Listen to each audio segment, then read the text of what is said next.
Like, he's not overeating. I know that. Look at... Buraya gel.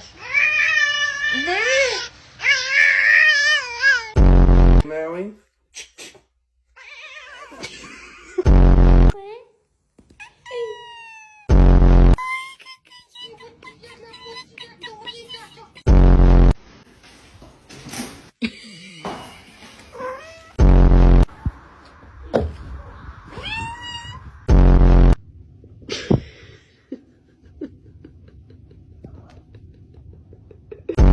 Girl, why'd you bring your kid to my bed?